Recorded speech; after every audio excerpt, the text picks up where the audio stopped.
bow or greeting of any kind.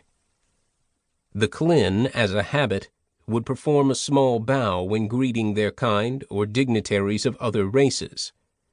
The Krakori, however, never developed such mundane habits. Velsum chose to let this slight go by without penalty, at least until he determined the tone of the meeting. "Langrel Nomar Polemic, it is an honor to greet you," Velsum said with his cursory bow, sure that his insincere timbre would be lost on the gray alien. The Klin had always been more diplomatic than the Krakori, who chose intimidation and bravado over more subtle forms of interaction. "It has been a long while since our two races have met personally." Polemic nodded curtly. "Yes, it has been, Velsum." The lack of acknowledgement of his title and full name caused Velsum to tense. This meeting will indeed try my patience. Even though he was new to his role as Plebeian, Velsum was not new to interaction with the Krakori. The two races had been intertwined in purpose for nearly 1,500 years. Yet it was only now, in his role as Plebeian, that the Krakori's lack of manners and protocol affected him personally. This meeting was not getting off to a good start. "Please follow me to the meeting table. I assume a table will be acceptable and not a sitting area of sorts." "A table will be fine," the Krakori grunted. He followed Velsum to the center area of the dome, where a smallish conference table was set up.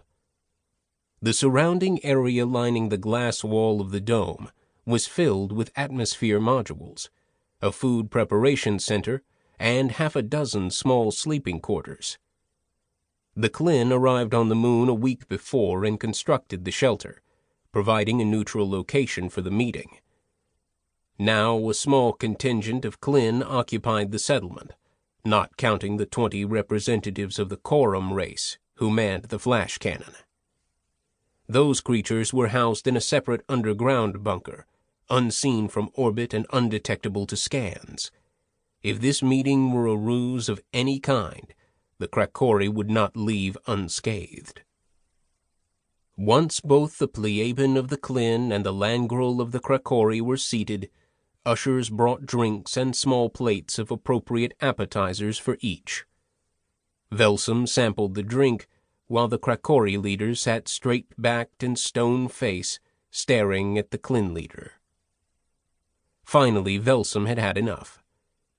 Even though the Klin race were not known for fits of temper, the condescending and arrogant demeanor of the Krakori was too much for him to bear. "What is the reason for this meeting, Polemic?" he asked, now dispensing with any official decorum. "It has been 10 years since your people betrayed the Klin race and murdered several thousand of our kind. You must know the scars from that betrayal still show. Since there are so few of us and our breeding takes longer than most other races, the loss of even those few thousand Klin has had a catastrophic impact on us as a people." Velsum took 2 quick breaths to calm his nerves before continuing. "Agreeing to meet with you has been a risky proposition on my part as the new Plebeian of the Klin. Since my predecessor succumbed to his long-suffering injuries caused by the humans, we have been very cautious to trust anyone but ourselves." Velsum was surprised to see the Krakori blink rapidly several times. A break in his stoic defiance? And when he began to speak, the Plebeian was shocked at the words he heard. "I admit that the actions taken by the Krakori at the conclusion of the Jurian War were inappropriate, at least in hindsight. But the Klin are not without responsibility for the circumstances both our races must now endure. We are outlaws, as decreed by the bastard humans, unable to show ourselves anywhere in the galaxy for fear of reprisal." Velsum nodded. "I agree. Hindsight is a valuable tool."